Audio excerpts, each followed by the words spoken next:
Okay, the other day when AWS went down, so did a staggering number of systems that we rely on every single day. Food delivery apps stopped taking orders, smart home devices like Alexas went silent, internal tools at major companies just stopped mid task, and even some government systems and hospital networks were affected. It's weird. One hiccup in one company's infrastructure, and suddenly the whole modern world paused. Makes you wonder, how big is too big? How much of our lives are built on systems that we don't see, can't control, and barely understand? And what does it say about the kind of digital world that we've built for ourselves? We're going to dive into all those things and more today. Now, like you, I had some evidence that some things were wrong on that particular Monday morning. The first, for me, was that my Wordle stats were missing. Now, I play the Wordle hosted on the New York Times website every single day. Rarely does a day go by when I miss playing Wordle. I'm usually on vacation or something, and I'm always very proud of the streak that I have going, and I couldn't get my stats that particular morning. Now, it was still 6-something in the morning. I'm sipping my first cup of coffee, and of course, I don't realize that it's a broader outage. I just think that something's happening with the New York Times website or with Wordle. A little bit later that morning, I discovered that my Alexa device was offline. Once I got to the office, I found that Michelle, who does my social media reels and edits and so forth, was not able to download the reel that she was editing for me on the graphic design system Canva that we use. I also noticed that some of my free downloads, things that you could, you're listening to the podcast and I say, go to such and such website and download this free tool. I also have various course material for classes that I create and so on. Some of those things were not able to be downloaded. Then a Zoom meeting I was going to join just kept stopping. It kept spinning and stopping, spinning and stopping. Later, I found out that my kids' school app where they turn in their homework to, it's called Canvas, different from Canva, the graphic design software, but Canvas, which is an educational learning platform, that was down. So instructional activities at school were hampered as well. And then later that day, I couldn't register my son for a winter basketball camp that he was wanting to take. And it was super stressful for me because these camps always fill up. And I had the registration page all filled out and I get all the way to, click here to lock in your registration and pay. And it just spins and spins and spins. And it says something about my API. And I can see in the URL bar that it's going out to an AWS server. Now, by that time, the outage was well known and was for the most part corrected, but not every system was completely reset. I did get them registered the next morning, if you were curious about that. But dozens of other systems that I don't even use on a daily basis were also impacted. The Ring doorbell, Xbox, Snapchat, the McDonald's app, Pokemon Go, Life 360, Duolingo, Apple Music, and a host of others. And then, of course, there are systems that I do use. I was just not using them on that particular Monday morning, like Hulu, HBO Max, Instacart, and Venmo. It was a big outage. More than 1 million reports of outages came within a 2-hour period in the US alone. So this was AWS. I'll get to what that is exactly in a moment, but AWS accounts for 37% of the global cloud market share in 2024, according to a market research report by the firm Gartner. They generated $107.6 billion, that's with a B, dollars in revenue in 2024, and it runs on 6 million kilometers of fiber optic cabling, and it is available in 38 geographic regions. Now, AWS and its counterparts like Microsoft Azure, Google Cloud, and so on host most of the modern internet. Their scale offers tremendous efficiency for the companies like mine who use them, and reliability most of the time. But it also creates a single point of failure when something happens. So when AWS goes down, as it did not that long ago, we don't just lose one website. We lose portions of global e-commerce, healthcare systems, transportation, logistics, and even critical infrastructure. And of course, my kids' school assignments as well. Now, we're paying AWS to host our data. So we're not just outsourcing data. however, we're outsourcing resilience because we're putting it all in the hands of one or a small few companies. But this isn't really about AWS per se.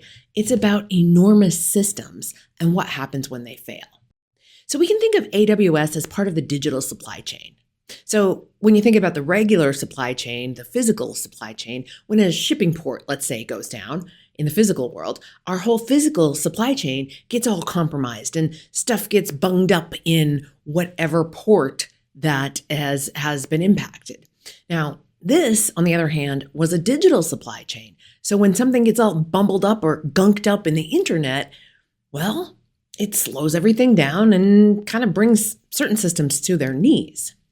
So my question that I want to explore today is what happens when the systems that we depend on become too big to fail, but then still fail? For those of you who aren't familiar with AWS and maybe just heard in the news that there was an outage, let me give you a super low-tech explanation for what happened. So AWS stands for Amazon Web Services. It's a product owned by Amazon, and it's basically cloud computing at scale. It's the behind-the-scenes infrastructure that powers a lot of the internet. Now, instead of every company running its own giant room full of servers, hence cloud computing, they rent space and computing power from Amazon Web Services. Now, those servers store data, they host websites, and they run so many apps that we use every day. Again, from Netflix to Hulu to banking apps to Pokemon Go and other social media services and workplace tools like Slack. So when AWS hiccups, it's not just Amazon that's affected. It's a big old chunk of the internet. So exactly what happened when AWS went down goes something like this. A whole bunch of data is stored in a database called DynamoDB, Dynamo Database. And that's part of AWS. Now, customers couldn't access that specific data that was in DynamoDB because of a problem with the domain name system, or DNS. You might have heard of DNS. Now, you can think of DNS as an internet traffic director, pointing requests for information on the internet to the places where that information is stored. So the information was there. There was no problem with that. No worries about that whatsoever. But the traffic director was having a very bad day at work. The traffic director was basically out of commission. So why did it happen? Well, that's, my friends, where things get very tricky. Now, to understand exactly what happened, I want to bring in a theoretical framework. So this framework comes from Charles Perrow, and he wrote a book called Normal Accidents, Living with High-Risk Technologies. His book was published in 1984, and his book documented what happened in the 3 Mile Island nuclear accident. And that is a very complex system with lots of interdependent moving parts. And so very much like Amazon Web Services, there are a lot of interdependent moving parts in both of those systems. Okay, so Charles Perrow's argument is deceptively simple. He says in systems that are both complexly interactive and tightly coupled, accidents are not merely possible, they're inevitable. They are normal. Now, not in the sense of the word normal meaning acceptable, but in the sense of being just like built in or baked into the system's design. Again, not normal acceptable, but normal as in inevitable. Even when everyone behaves correctly, the system can still fail. Or even when the various parts of the system are operating as intended, the system can still fail. Let me give you a super high-level, non-technical example of this idea of normal accident theory. My 2 youngest kids go to the largest high school in Minnesota. There are nearly 4,000 students in that high school. Now, just for a moment, I want you to think about passing time between classes. The bell rings, and nearly 4,000 students all pour out into the hallways at once. Everyone's just trying to get to class, but with that many moving parts and that little amount of space to maneuver, whether that's through the hallways or up and down the stairwells, well, it's inevitable that someone's going to get bumped or jostled. Now, nobody did anything wrong. It's just what happens when a system is crowded and fast moving. So let's run through the high school hallway example with passing classes, and let's run that through Charles Perrow's normal accident theory. Okay, so the first part is complex interactions. So there are many independent agents, and this would be students, moving simultaneously through those hallways and stairwells. And each one is making local decisions, adjusting their path, chatting with their friends, opening lockers, reaching into their backpacks, maybe checking their cell phones without full visibility into what's happening, certainly not 30 feet away, sometimes not even 3 feet away. Now, those individual decisions are unpredictable emergent patterns. And something as simple as somebody swinging their backpack over a shoulder, or someone stopping to tie their shoe, or two groups merging at an intersection can really gunk everything up. No single person intends chaos. It just emerges from the ordinary interaction in that system. Okay, so that is the idea of complex interactions. Like things can go wrong even when there are no nefarious agents and nobody is trying to make problems. Okay, so that's the first part, complex interactions. The second part is tight coupling. Okay, so again, go back to that hallway in the school. Timing is synchronized. You have to get from classroom A to classroom B. Sometimes that's across the whole building. Sometimes it's on different floors. But when the bell rings, everyone moves at once. There is very little slack. The hallways are the size that the hallways are. Even if the swell of people would demand a bigger hallway, the building doesn't change. There are fixed schedules. That bell rings at a certain time, and then the next bell is going to ring at a certain time, and you've got to get from point A to point B in the short passing period time. That's it. A stumble, a spill, a slowdown in one spot can cause cascading delays across the whole building. Just think of a traffic jam or a pileup on the stairs, and I'm not even talking about if somebody drops their backpack and it spills everywhere, although that could happen too. There's just not enough space or time to isolate small disturbances before they turn into traffic jams or spread to be bigger problems. Okay, so that's the tight coupling that we're talking about in that high school hallway. So even with everyone behaving normally and no nefarious agents, nobody is bullying or pushing or anything intended, incidents are still inevitable. No one needs to do anything wrong. It's just the density and timing guarantee that someone will bump into somebody else. And that is precisely Perrow's point. In certain systems, accidents are not caused by negligence. They're just inevitable because the system is complex and the system is moving so fast.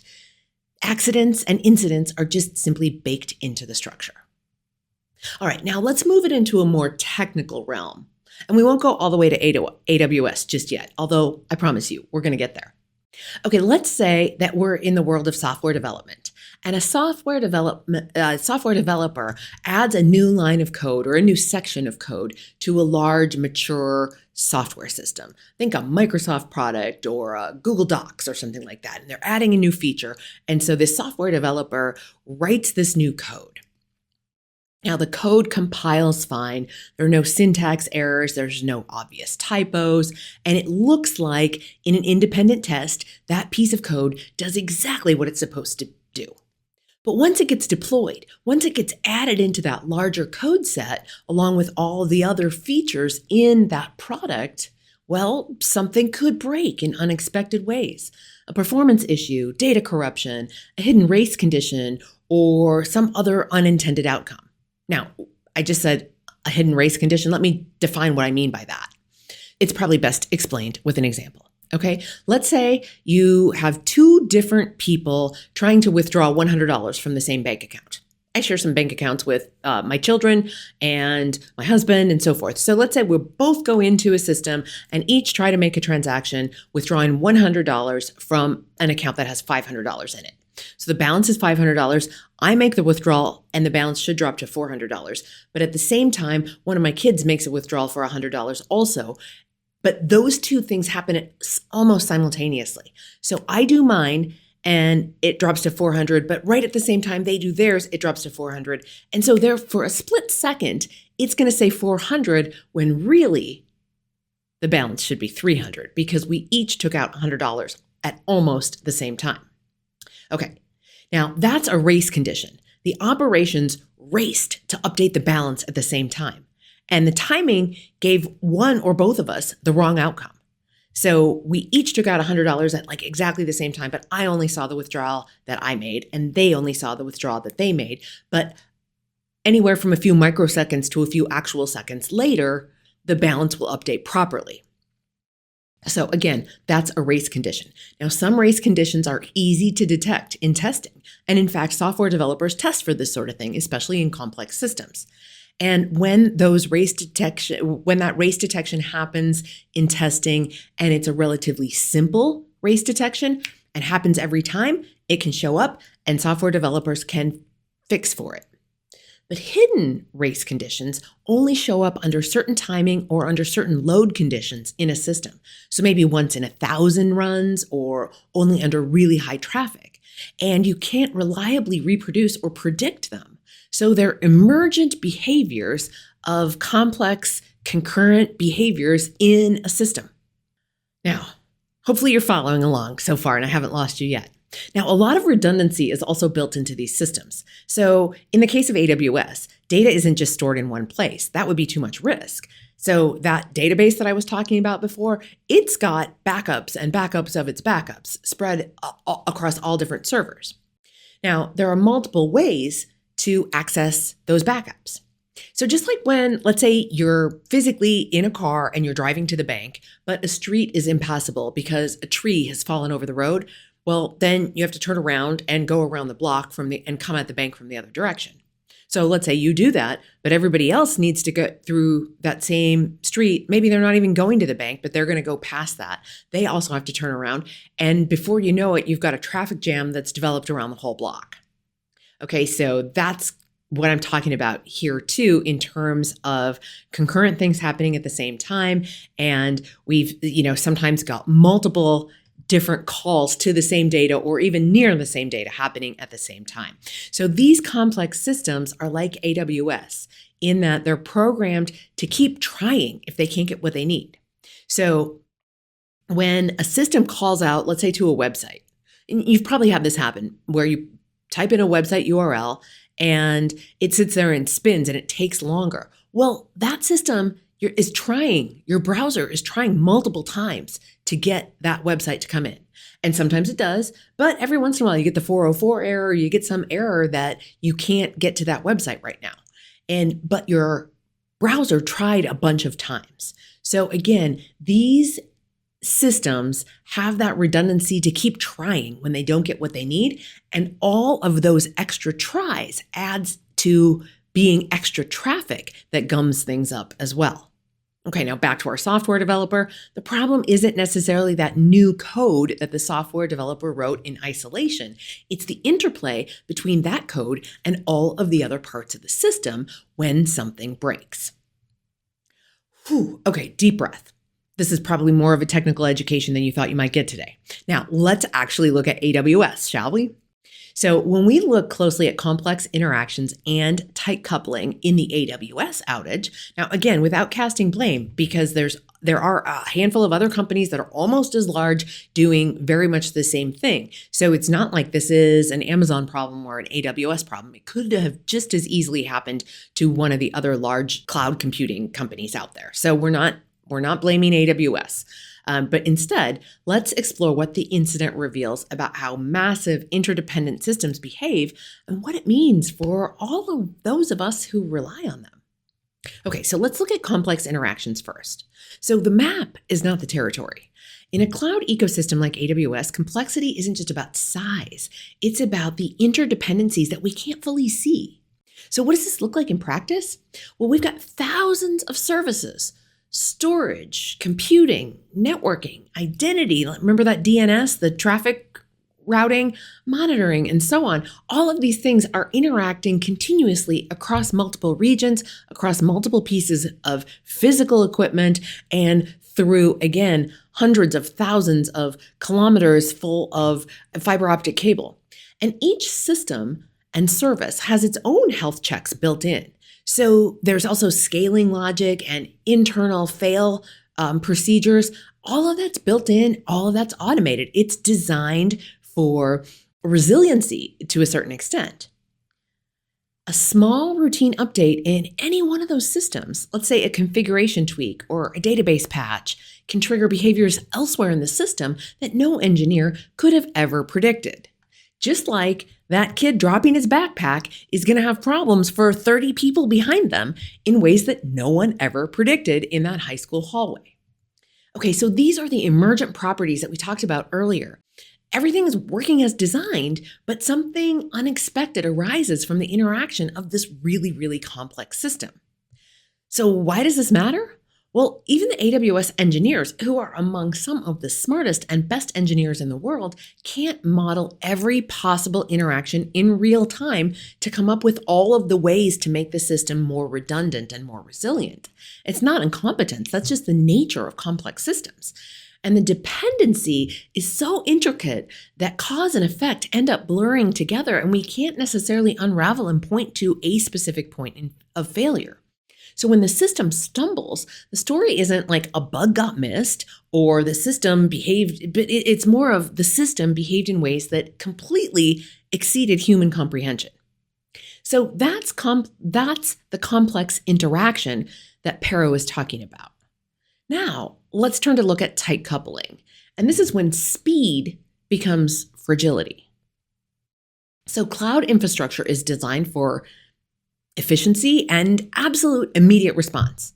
Because when we go to enter our, let's say, credit card information into that system where I want to pay for the winter baseball clinic my son wants to take, I'm expecting that to be relatively immediate. I don't want to sit there and wait and wait and wait. So we have come to expect that certain sense of immediacy.